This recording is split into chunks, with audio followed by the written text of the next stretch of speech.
Welcome to episode 213 of the Selling Your Screenplay podcast. I'm Ashley Scott Myers, screenwriter and blogger over at sellingyourscreenplay.com. Today I'm interviewing writer-director Brian Taylor. He just did a film called Mom and Dad starring Nicolas Cage. We talk about that film as well as how he got his start in the business, so stay tuned for that interview.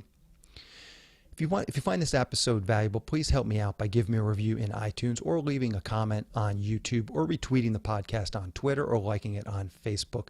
These social media shares really do help spread word about the podcast, so they're very much appreciated.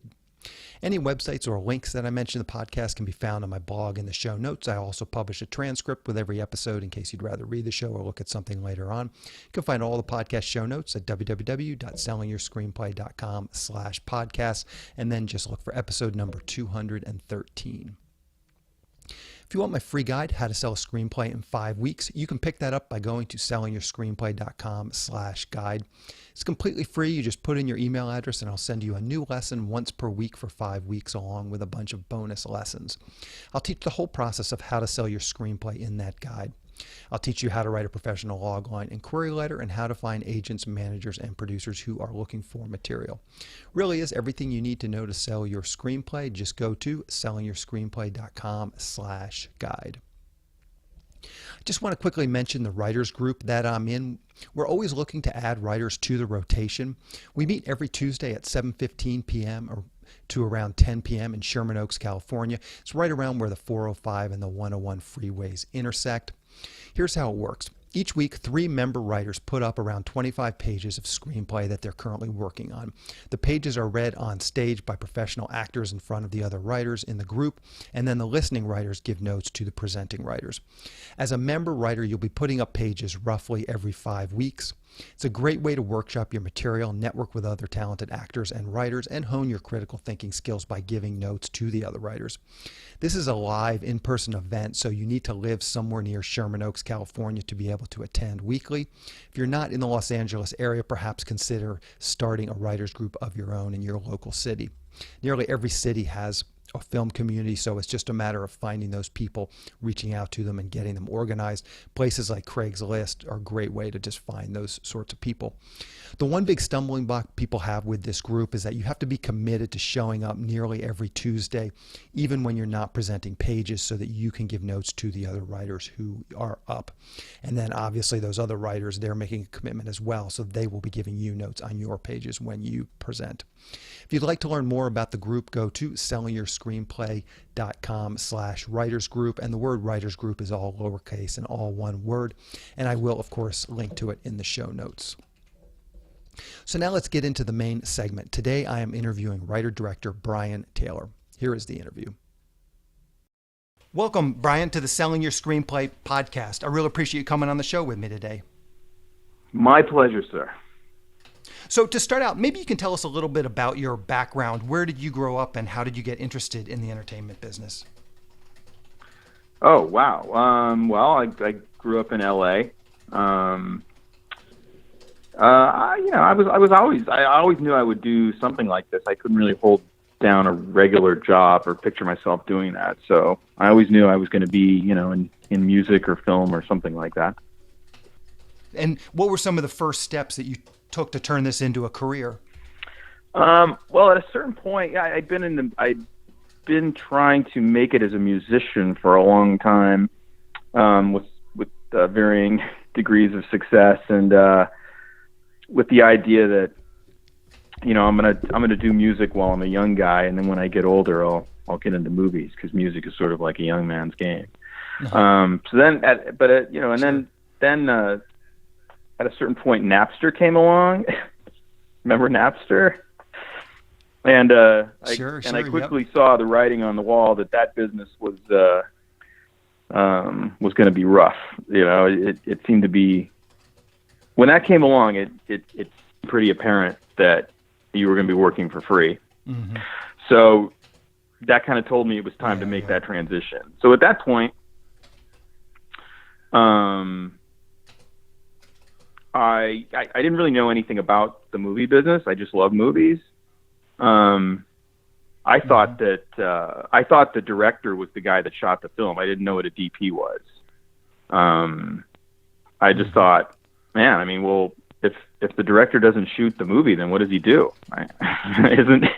Isn't the DP just the director? But yeah, so that just goes to show how little I knew. But I enrolled in a 10-month film program to study cinematography and editing and stuff like that. And I learned how to use a camera. I learned how to thread a film camera and expose film, and I learned how to edit on an Avid.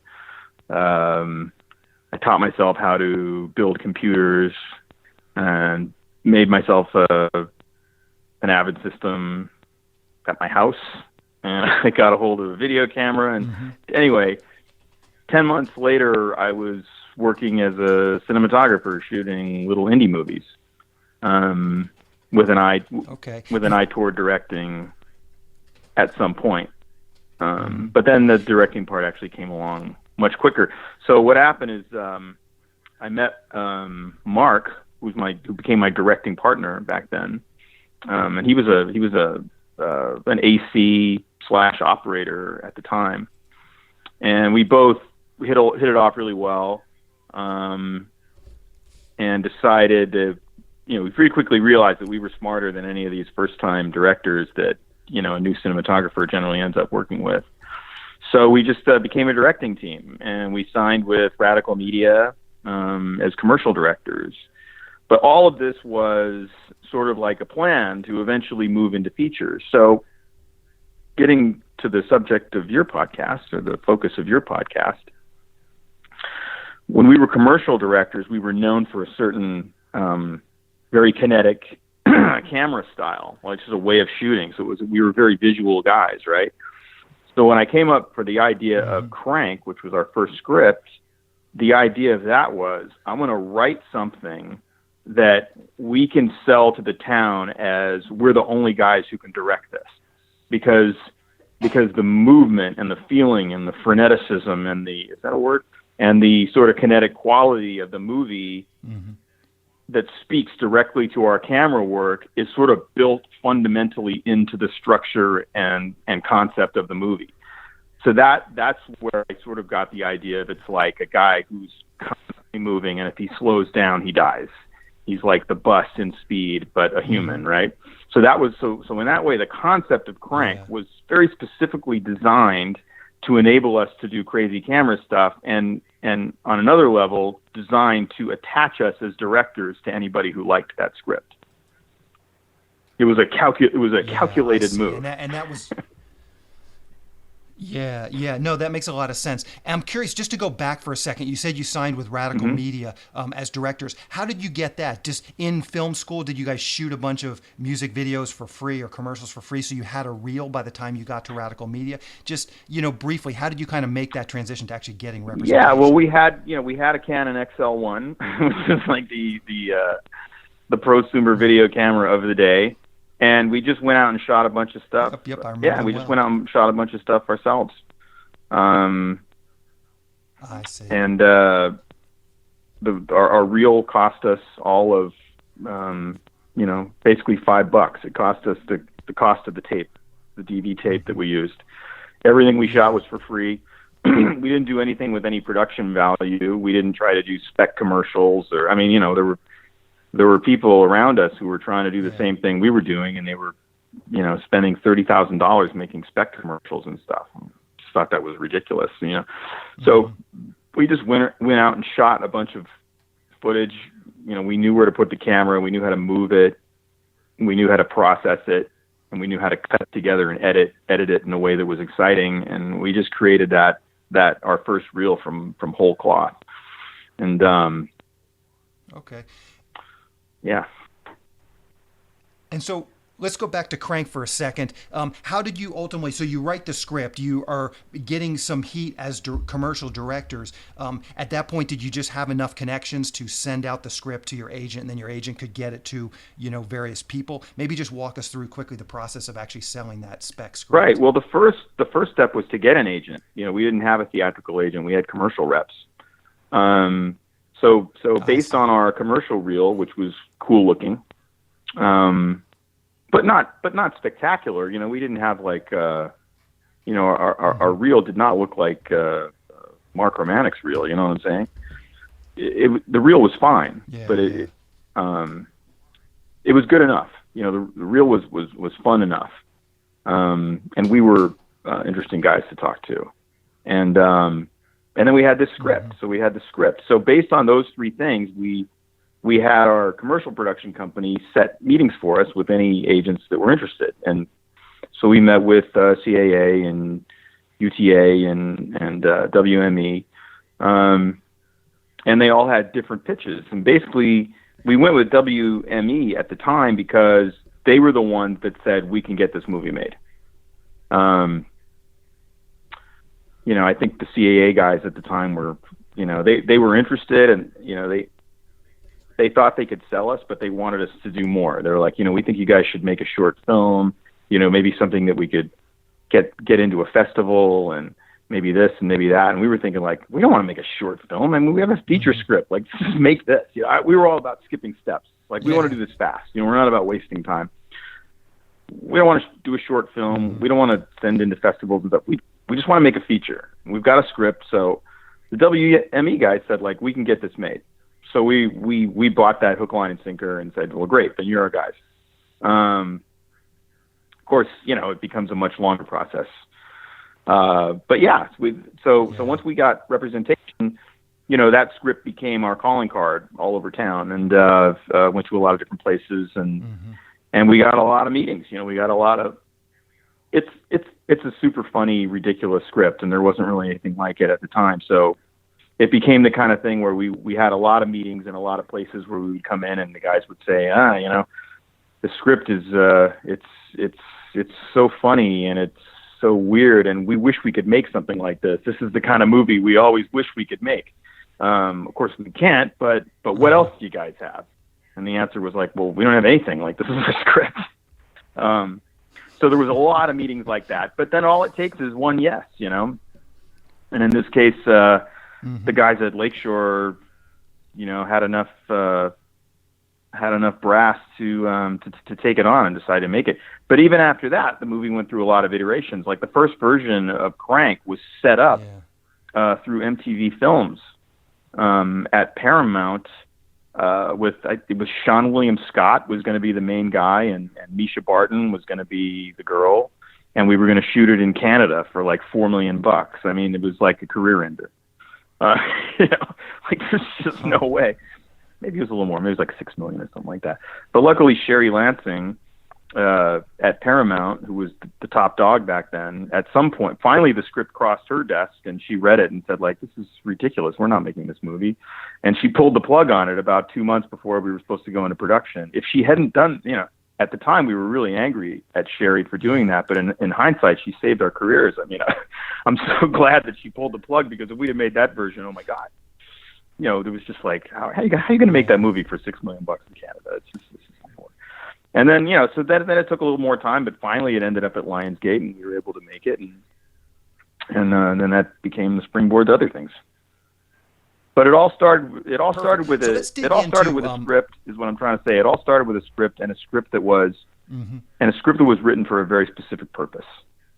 You know, it wasn't like a script where you go like, well, just write anything you want. You know, any movie in the world, just write it because you love it, and then try to get it made. It wasn't that at all. It was like, you know, this is a script designed to do certain things for us. Yeah, perfect. So let's dig into Mom and Dad, your latest film starring Nicolas Cage, Selma Blair. Maybe to start out, you can just give us a quick pitch or log line for that film in case people haven't seen the trailer yet. The idea of the movie is that one day, one fine day in paradise, in suburban paradise, something happened, a phenomenon of unknown origin that is never explained, and it causes all of the parents to turn homicidally on their own kids, not someone else's kids. You just want to kill your own kids, and so the movie becomes basically it evolves into 24 hours of trying to survive of a young girl and her brother in the house they grew up in, to avoid being killed or killing the people that they love most in the world, which is Mom and Dad. And Nicolas Cage is dad, and Selma Blair is mom. Where did this idea come from? Yep, yep. So where did this idea come from? What's sort of the genesis of this story Well, I'm idea? a parent. Okay. Sometimes you want to kill your I, kids. well, it's kind of it's So, funny because when we were just anecdotally, we shot the movie in Kentucky, and we would go, we wanted to shoot it in real neighborhoods. So we were going around from house to house looking for a house to use as our primary location. And we would go into these really conservative communities, where people had Bibles on the walls. And, there always came a point in scouting these houses where you had to tell them what the movie was about because they asked, and, you can't lie. So, but I never wanted to say it because I thought, man, we're never going to get the house if they know what the movie's about. But absolutely every last one, when I told them what the movie was about, the people would just laugh.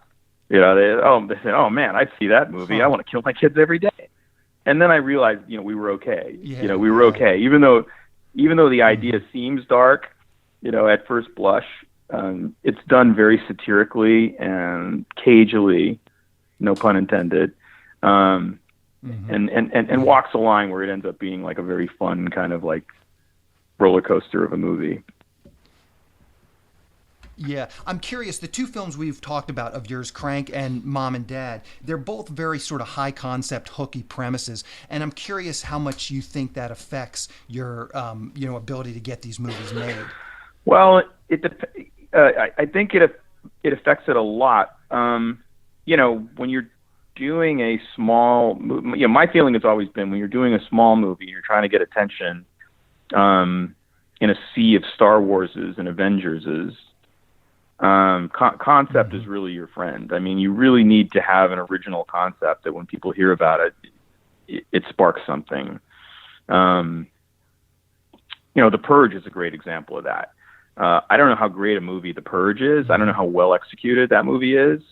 It's fine, but the concept is so great that when you hear the idea of it, you automatically are intrigued. And I think you just really need that, especially for a small movie. Um, so that's always the beginning. Is I want to hear a log line or a concept that I haven't heard before. Now, in the case of Mom and Dad, sometimes you find out really quickly why no one's done that idea before.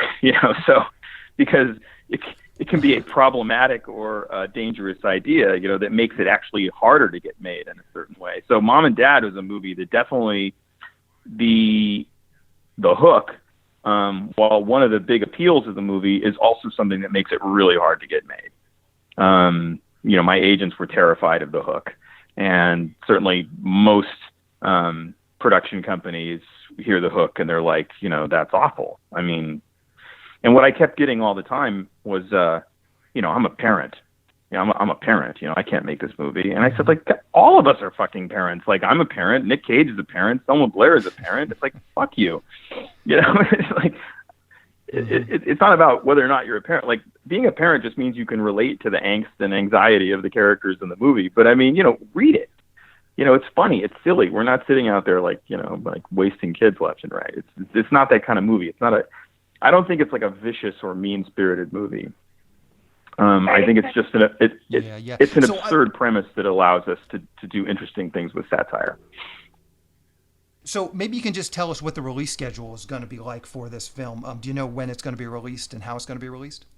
Yeah, we're hitting screens and VOD on January 19th. So keep your eyes open, your head up, Perfect, and perfect. you'll have a chance to see this thing. Sounds good. And what's the best way for people to kind of keep up with what you're doing? Twitter, Facebook, blog, anything you're comfortable sharing. I can round that stuff up. That's great. I mean, the only social media that I do of any kind is Twitter, and I'm the Unreal BT on Twitter. Okay, perfect. I will get that and I'll put it in the show notes. Brian, I really appreciate your coming on the show and talking with me today. I really enjoyed the film and I wish you the best of luck with it. Thank you. Thank you. We'll talk to you later. I just want to mention a new service that I recently launched. I've built the SYS Select Screenplay database. Screenwriters upload their screenplays along with a logline synopsis and other pertinent information about the project like budget and genre. And then producers search for and hopefully find screenplays they want to produce. I'm adding features to this nearly every day, so ultimately It will be the hub for all the SYS Select services. If you're a member of SYS Select already, you should have already received your login information. I've already got dozens of producers in the system looking for screenplays. To learn more about this, just go to sellingyourscreenplayselect.com. Also, when you join SYS Select, you get access to the screenplay database along with all the other services that we're providing to SYS Select members.